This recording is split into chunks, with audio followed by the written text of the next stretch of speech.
naked ki se kaida nai nji leram bada okay akoina kano se hedging tawdu se karino haibado angang anuba singko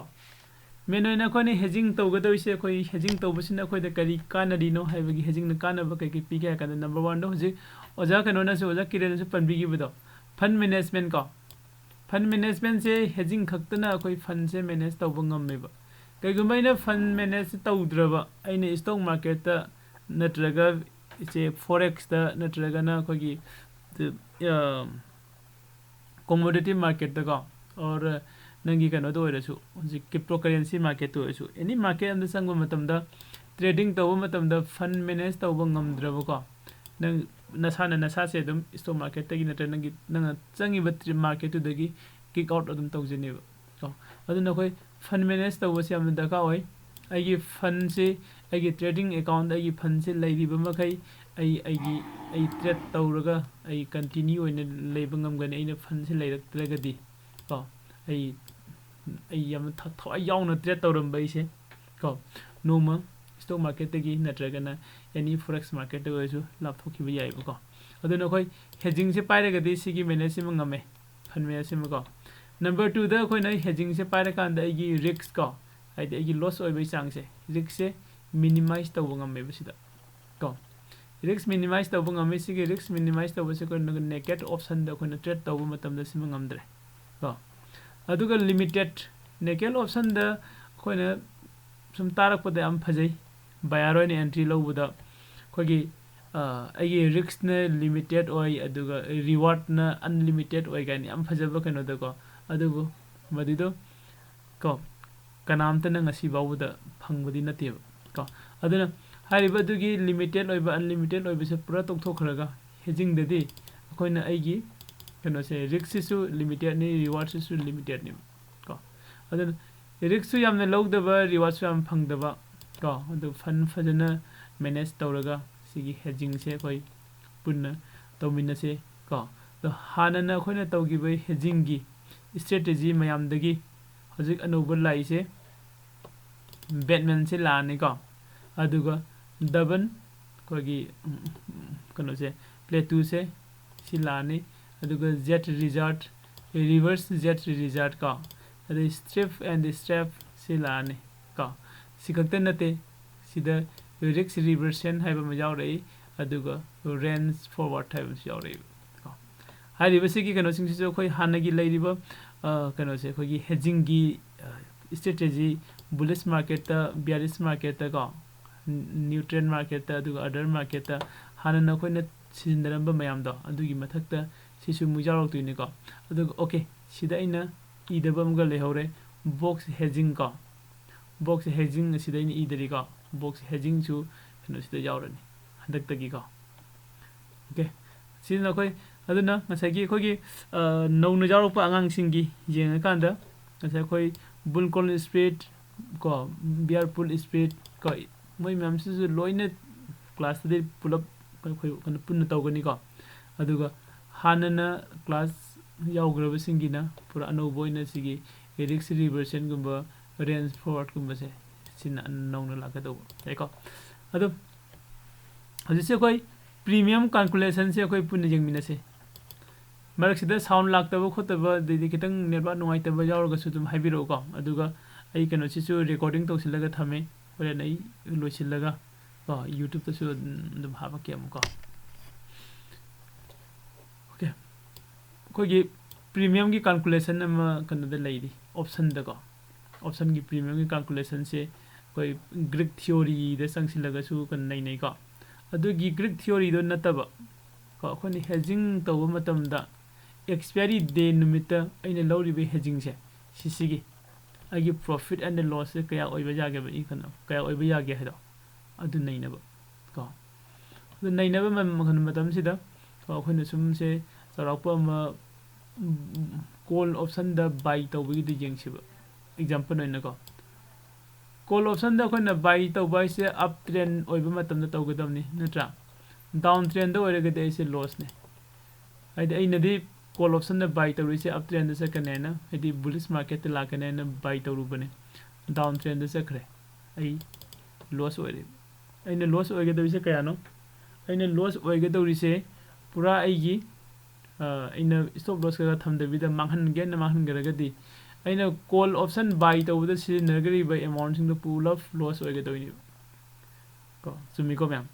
ꯂꯣꯏꯅ ꯑꯣꯏꯒꯗꯧꯔꯤꯅꯦ ꯍꯥꯏꯔꯤꯕꯁꯤꯒꯤ ꯂꯣꯁꯁꯦ ꯑꯩ ꯃꯤꯅꯤꯃꯥꯏꯁ ꯇꯧꯕ ꯉꯝꯕ꯭ꯔꯥ ꯁꯤꯗ ꯉꯝꯗꯦꯕꯀꯣ ꯃꯤꯅꯤꯃꯥꯏꯁ ꯇꯧꯕ ꯉꯝꯗꯦ ꯑꯗꯨꯕꯨ ꯁꯤꯁꯦ ꯑꯩꯅ ꯃꯤꯅꯤꯃꯥꯏꯁ ꯇꯧꯕꯁꯦ ꯉꯁꯥꯏꯒꯤ ꯑꯩꯒꯤ ꯁꯤꯗ ꯑꯩꯈꯣꯏꯒꯤ ꯍꯦꯖꯤꯡꯁꯦ ꯄꯥꯏꯔꯒꯗꯤ ꯁꯤꯒꯤ ꯂꯣꯁꯁꯦ ꯑꯩ ꯃꯤꯅꯤꯃꯥꯏꯁ ꯇꯧꯕ ꯉꯝꯃꯦꯕ ꯀꯣ ꯑꯗꯨ ꯁꯨꯃꯥꯏꯅ ꯁꯤꯅ ꯍꯦꯖꯤꯡꯒꯤ ꯈꯤꯇꯪ ꯂꯩꯔꯦ ꯑꯗꯨꯒ ꯉꯁꯥꯏꯒꯤ ꯑꯩꯈꯣꯏꯒꯤ ꯑꯦꯛꯁꯄꯤꯌꯔꯤ ꯗꯦ ꯅꯨꯃꯤꯠꯇ ꯑꯩꯅ ꯍꯦꯗꯖ ꯇꯧꯔꯒ ꯇ꯭ꯔꯦꯗꯁꯦ ꯂꯧꯔꯒꯗꯤ ꯀꯣ ꯑꯩꯈꯣꯏꯒꯤ ꯑꯩꯒꯤ ꯄ꯭ꯔꯣꯐꯤꯠ ꯑꯦꯟ ꯂꯣꯁ ꯀꯃꯥꯏꯅ ꯇꯧꯒꯦ ꯍꯥꯏꯕꯗꯨꯁꯨ ꯑꯩꯈꯣꯏ ꯁꯤꯗ ꯄꯨꯟꯅ ꯌꯦꯡꯃꯤꯟꯅꯁꯤꯀꯣ ꯁꯦ ꯁꯄꯣꯁ ꯑꯩꯒꯤ ꯍꯦꯖꯤꯡꯒꯤ ꯏꯁꯇ꯭ꯔꯦꯇꯦꯖꯤ ꯑꯃ ꯖꯁ ꯑꯦꯛꯖꯥꯝꯄꯜꯒꯤꯅꯤꯀꯣ बुल कॉल रेशियो स्प्रेड है रेशियो स्प्रेड ने तौदीसेको रेशियो स्प्रेड से करीनो अखोई हयें कोनसु अमसु खंगखिनिको अनौबा ngang ओके मार्केट की व्यू ऑफ ट्रेंड ने हजि लेरिबा मार्केट की प्राइस से 38,500 ने लौरसी बैंक निफ्टी की को मार्केट की प्राइस ने कोइना स्पॉट प्राइस नत्रगा सीएमपी करेंट मार्केट प्राइस है गजु खंगनै को सिसिदा इना बाय वन लोट अमै बाय तौरे ने लौरसी कदाइदा बैंक निफ्टी दा को बैंक निफ्टी की 38,500 है एट द मनी तारे नत्रा स्पॉट प्राइस हो 38,500 ओइबनिना को बैंक निफ्टी दा एट द मनी दा लोट अमा बाय तौरे को इन बाय तौरिबा कन से लोट अमा से कॉल ऑप्शन दनी लुपा सेकंड मागी प्रीमियम है ऑप्शन की प्राइस ना 500 दा बाय तौरे लौरसी को ओके अदुगा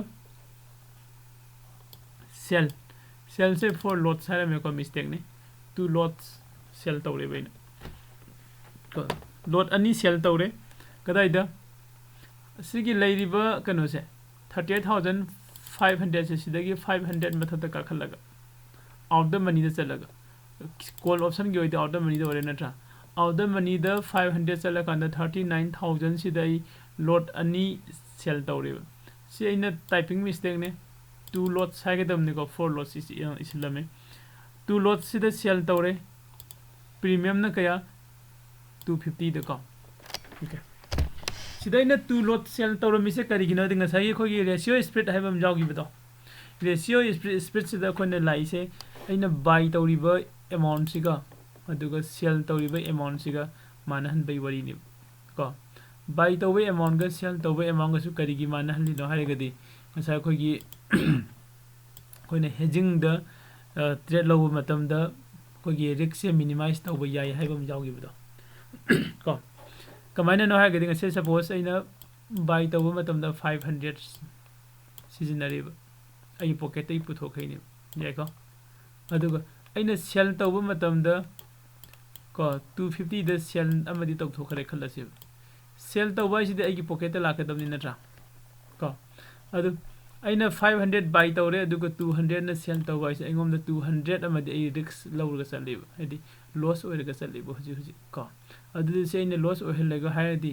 200 से अमगा सु लौसिलगदि को अइगी रिस्क तो जीरो रिस्क ओइगरनि सिसिने को खने मिनिमाइज तौब ngame हाइसे को साइगी सिदा इन लोट अम खक्तंग हाइदि शेयर अम लैब मतम द 500 पीरे शेयर अतोप शेयर अम सेल तौब मतम द 250 द सेल तौरे को अनि सिगी डिफरेंस एंगोन द फंगी से 250 सिने 250 से हे रिस्क ने अइने लौरिबा रिस्क तो नि को अदो सिदा 250 से यामन गरे हाइगदी से अइना मु खरगी हना मिनिमाइज तौब याबगी चांस फंगे कमाइना चांस फंगने कन सिदा बाय द 1 शेयर ख अइना बाय तौरे खलसे सेल दना 2 शेयर को सेल तौरादि को अदु 250 into 2 दी 500 सुम ताजरनि है को 500 by 500 500 Amna cell तौरे 500 Amna bye तौरे अदु दी अइगी रिस्क तो पूरा जीरो नि सिनि को खना रिस्क मिनिमाइज तौ हादे छिना है को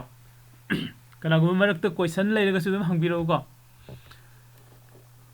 ओके अदु दी ngasai ko sida buy tore 500 rupees ta call option ama na koina 250 दा सेल तौरे को लॉट अनि फर्स्ट एंट्री टाइम दा कमाइन तौगी जिंगसी को हान बखोगी एंट्री टाइम दा लाई से कइनो एंट्री टाइम दा लाई से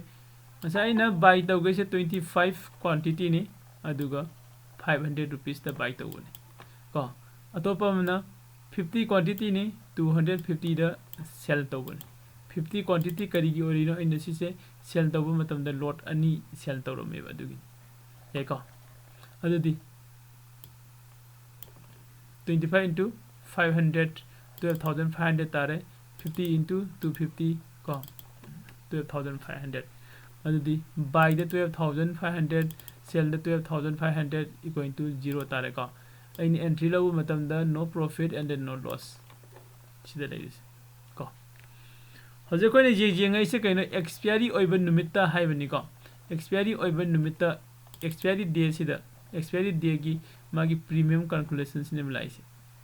एक्सपायरी डे नुमित्ता आइगी प्रॉफिट एंड लॉस कमाइन ओइगदगेन ओके मैम जिंग से नेक्स्ट असाइना आइगी spot price current market price से 38,500 ओइरिंगी मतम दा एंट्री लौबनि को सिदै एंट्री लौब मतम दा को सिगी प्राइस से सुमाइना ऑप्शन की प्राइस अमना 500 अमना 250 दा लैगिबने हजि मार्केट से 38,500 तगी 100 पॉइंट्स मथक काखलगा एक्सपायरी पी रे लौसिब याको 38,500 ता लैरम स्पॉट प्राइस ओइरम बदुना हजि मथक 100 पॉइंट्स मथक काखलगा एक्सपायरी पी रे लौरसे हाइबदि एक्सपायरी एट 38,600 ता को 600 ते एक्सपायरी ओइरे खलसे 600 ते एक्सपायरी ओइबा मतमदा कइदोगे कन नगी प्रॉफिट और लॉस है कदाय वो कमाइने लाकी जिंगसिबु को असागी सिदा 600 ते एक्सपायरी ओइरगदी असागी नगी सिगी 38,500 ते नंगना बाय तौगिबा ऑप्शन से मागी इंट्रिंसिक वैल्यू हैबम लेइ नत्रा इंट्रिंसिक वैल्यू से 100 पॉइंट से कन लेम होगनिबा करिगिनो हजि हजि मार्केट की प्राइस कदाइदे लैगरे 38,600 ता अदुगा नंगना हाना संगबा मतमदा लैगिबा प्राइस न क्यानो 38,500 ने को 500 ते 600 फाउदी 100 पॉइंट्स मथकता मूव अप तौगरेबा मूव अप तौगिबनिना सिदा नंगोन इंट्रिंसिक वैल्यू से 100 से फंगे को इंट्रिंसिक वैल्यू की कनो से खंगदबा यावरगसो अदुम कनो तौबिरो को अदुगा हयं कोई इंट्रिंसिक वैल्यू की क्लास लाखिने सुंको ओके अदु सिगी इंट्रिंसिक वैल्यू 100 ले होबसे सिसिगा होय क्वांटिटी अममदा 100 लागदी 225 क्वांटिटी ददी को 250 से तारेबा को अतोपा मना मसागी कॉल ऑप्शन 39,000 दा इना सेल तौगिबदो हजिक एक्सपायरी से 38,600 ता एक्सपायरी पी ग्रबनिना 39,000 सिदी आउट द मनी ओइ होरेबा जायको आउट द मनी ओइबनिना एक्सपायरी मतमदा मागी प्रीमियम से पूरा 0 तागरानी ओके जायको मैम सी पूरा 0 ओइग्रानी अदुना माई क्वांटिटी 50 क्वांटिटी इनटू 0 ओइबा मतमदा मासी 0 तारानी अदु सोम द 100 कनो सिगी 25 into 100 से ओरकांदा 2,500 अम फंगे असोम द कनो दगिना सेल दगिना इंगोम द पूरा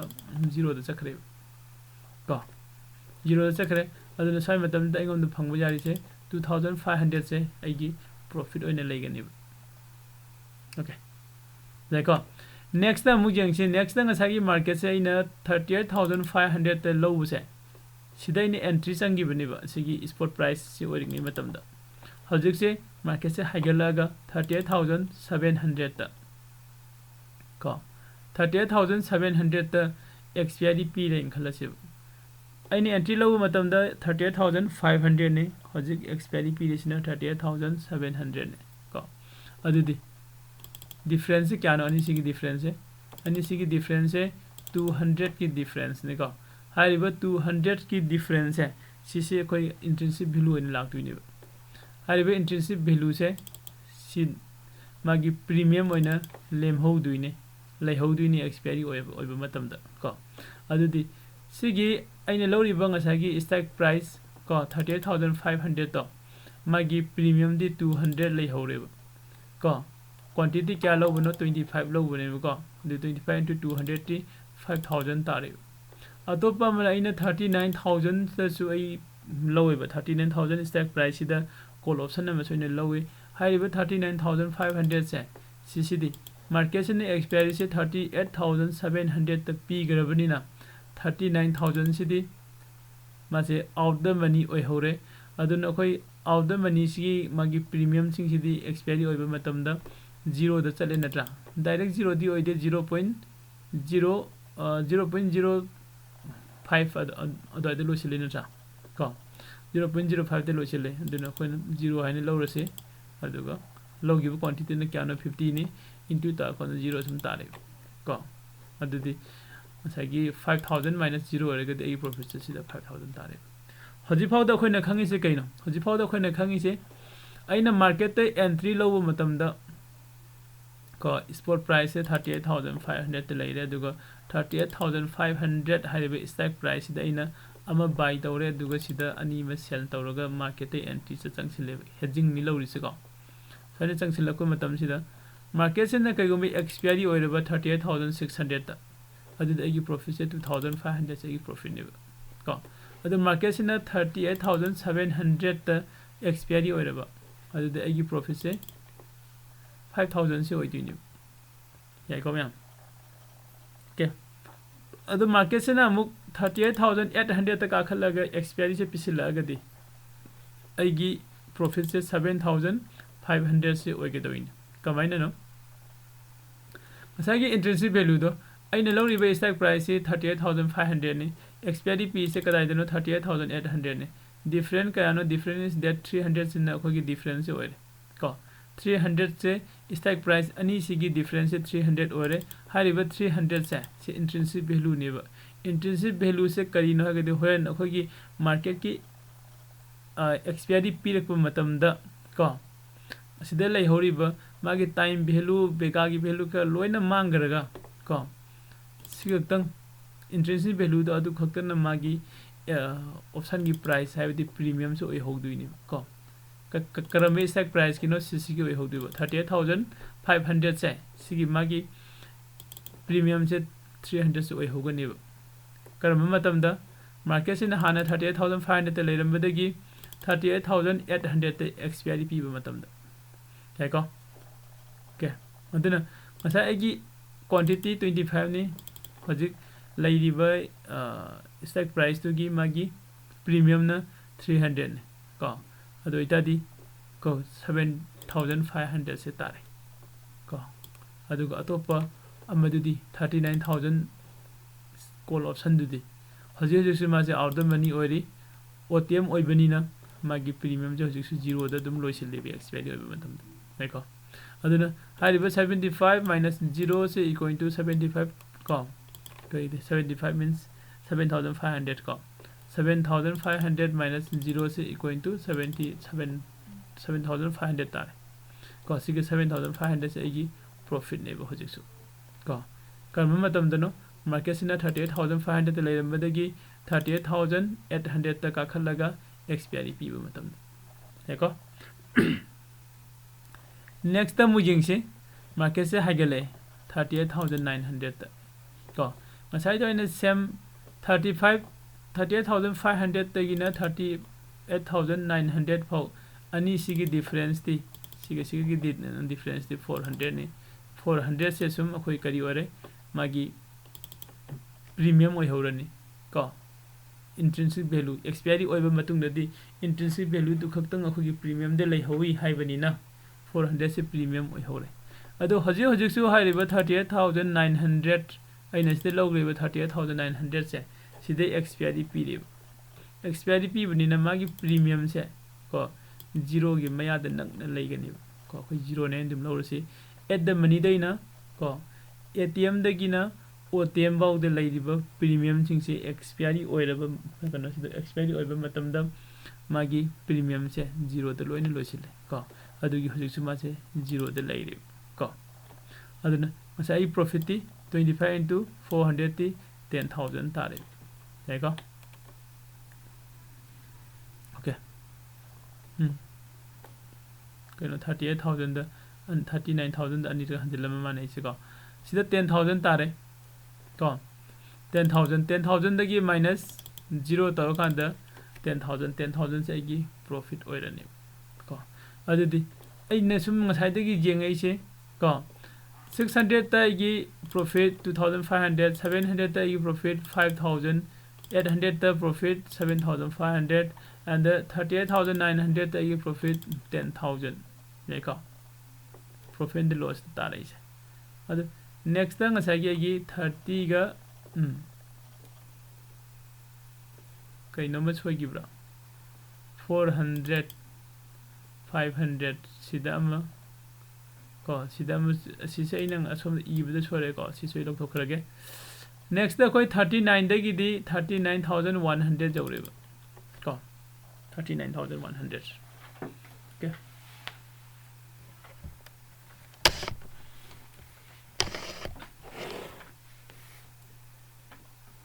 mga kun mga 39,500 kano si 39,100 asai ni entry lo busina kadai deno 38,500 ka adu go hoje ni lai sina 39,100 jawre okay 39,000 am lai di chumi ko sida 38,900 ne adu go aina sida sell tor mi do 39,000 dani ko 39,000 jawre 39,000 jawbudadi asai gi difference to kya no 38,000 da ina 39,000 भाव की difference थी 500 की difference ने सुमी को ma'am 38,500 तगी लागा 39,000 भाव से 500 ने को सीधे expiry पीरे 39,000 दे expiry पीरे अदे सी हजी at the money ने को at the money they expiry पीरे सीधे ए कन्ना से इना से कन्ना दा सीधे expiry पीबा मतम दा ngasa gi aina 39,000 de logiba call option se si at the money oi doini ba ma'am sound लाइब्रो gi याद रबर खंगदिन ओके ओके यम नंगाइजरे 39,000 दा aina amma sida la call option number logiba se si se hoji 39,000 sida expiry pisila di ma si at the money oi doini na adudi अखोगी option की expiry होइबा मतम दा एटीएम का ओटीएम का दी को एटीएम का ओटीएम का दी मागी प्रीमियम से 0 द लोइसिले हाइबने असai सिदा अखोइना एट द मनी हाइबदो को सिसुजुम मार्केट न सिदा लोइसिन बने सि एट द मनी ने अदो ngasa अखोगी लौगिबा 39 गी दी मादी ओटीएम होइबने 0 दम तागने नत्रा सिदासु हजिक सि मार्केट से सिदा लोइसिले अदो मासे एटीएम होइबनी ना मागी प्रीमियम से 0 द लोइसिला नि बिसिसु को 0 मनंग नंग को अदुगा अतोपा मदना असैगी 30 गा 8,500 की स्टॉक प्राइस आइन लौगिबदो अदुगी मागी कनो दी इंट्रिंसिक वैल्यू दो 500 ओरेबा को करिगिनो हजि एट द मनी से 39,000 दो ओइबगी को सय तौरगा 25 into 500 से 12,500 तारे अदुगा 50 into 0 मसागी सिगी 39 की प्रीमियम दुदी 0 ओइरबनी ना को अनि से प्लस माइनस तो कांदा 12,500 को 12,500 से सिन आगी ख्वाइदगी मैक्सिमम को रिवार्ड तो आइदुनी मैक्सिमम प्रॉफिट कदाइ दो ओइगनी हाइना अखोइना ngसागी कनोदा खगी हेजिंग लोबो मतम दा अखोइना हाना दुम खंगबो ngami नत्रा अदु दुनी सिने को रिक्स तो अखोइना लिमिटेड ओइ अदुगा रिवार्ड सु लिमिटेड ओइ हाइबनी को रिवार्ड लिमिटेड ओइ हाइबस द मागी मैक्सिमम रिवार्ड अमा यावगदौरी हारिबा मैक्सिमम रिवार्ड से कदाइ द ओइगनी हाइ कांदा सपोज सिगी बुल कॉल रेशियो स्पीड सिगी ओइनदी को अखोइना ngसागी अखोइना लौरैबा कनो सिदा सेल अमा यावरी को फार ऑप्शन दा अखोइना सेल अमा तौरी से सिगी सेल तौरीबा स्टॉक प्राइस है सिसिदा चलगा मार्केट सिना एक्सपायरी पीरबा हारिबा सि मफम सिदा एक्सपायरी पीबा मतमदा नंगी मैक्सिमम प्रॉफिट तो फंगने बसिदा याइको ओके सिदागी मुजेंगा सिदा मैक्सिमम प्रॉफिट तो फंगरे अदो ngसाई 39 मार्केट से 39,000 सिदागी हाइगलगा 39,100 तो प्रो कनो सि एक्सपायरी पीरे खलसे 39,100 तक अकोइना 39,100 ते एक्सपायरी पीरे ꯑꯗꯨꯗꯤ ꯉꯁꯥꯏ 38,500 ꯀꯤ ꯄ꯭ꯔꯤꯃꯤꯌꯝ ꯁꯦ ꯍꯧꯖꯤꯛ 600 ꯑꯣꯏꯔꯅꯤ ꯀꯔꯤꯒꯤꯅꯣ ꯍꯥꯏꯔꯒꯗꯤ 39,100 ꯀꯣ ꯁꯤꯒ 35,500 ꯒꯤ ꯗꯤꯐꯔꯦꯟꯁ ꯁꯦ 600 सिने को ओके सिसिमे लेरे अतोपा मना ngसाई 39,000 गी प्रीमियम द खोना लोगिबो ऑप्शन दो मागी सु ngसाई मखै दि मागी प्रीमियम से 00 ओरम बदो हनति 100 लाय करिगिनो 100 लाय से 39 दगी 39,100 त मार्केट से हाइगला गदि को 100 पॉइंट्स मूव तौरक्त्रो अदुदि मागी सु इंट्रिंसिक वैल्यू थोरे 100 पॉइंट्स को सिसु इंट्रिंसिक वैल्यू ने सिसु इंट्रिंसिक वैल्यू ने करिगिनो एक्सपायरी ओइबा मतम गिनि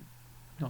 adudi 25 into 600 oigadi 15,000 leire adugo 500 into 100 oigadi 5,000 leire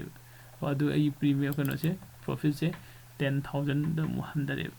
10,000 phange ko adudi kasa ko gi maximum profit to kadai da phange aina sell togiba 39,000 sida gi maximum profit to phange sida gi kitang 100 ko dai 10,000 da muhandare ko adudi mathang khara 100 ko dai 7,500 100 500 त मु 100 5,000 को अदि मतुंग दैदि minus चटपा होगरे को दरा सिदा अखोना आई hedging लौरे को आई hedging लौरे हारगा फम्मगा तुमगा लैथोपो यादबा strategy खरा सु यावरि को हजि किसी एग्जांपल होना जेंग से सुमबने को सिदा ngसाई अखोना आइना तुमगा फम्मगा लैथोरगा मार्केट ना हाइगला आइगी मैक्सिमम प्रॉफिट जाव मतम दा आइदि उहोदरे खलासु उहोदबदना मार्केट सुम सुम काखर खरे सुम काखर खिबदे लास्ट याम वांगमन काग्रगसु आइजे लॉस फ्रॉम दमु लाखदबिनि सिगी खोगी सिगी स्ट्रेटेजी सिगी मागी कैलकुलेशन सिगी मतुंग इनगा जस्ट आइना से मयाम द शो तविसिना खोगी हेजिंग लोबो मतमदा खोगी लैरैबा मागी मोंग द सुमाइना चलि हाइबदनि को अदो ngसाई खोइना येंगमिसे कदाय वो येंगे 31,100 त कोइ 10,000 द लैरे 39,200 तदी 7,500 त 100 कमाइन 100 इनो मागी 38,500 हारिबा स्टॉक प्राइस तो मागी प्रीमियम से 700 ओइरानी करिगिनो एक्सपायरी तो 39,200 त पिगदि मागी इंट्रिंसिक वैल्यू से 700 ओइरिबा को इंट्रिंसिक वैल्यू से स्टॉक प्राइस अनि की डिफरेंस तो ओइदिने को अदुना अदुगा अतोपा मसु ngसाई 39,000 दसु कोइ ऑप्शन न लौरमे लौरिबा कॉल ऑप्शन दो हजि 30 न मार्केट न 39,200 जौरगदि मागिसु इंट्रिंसिक वैल्यू से क्या फंगे 200 फंगे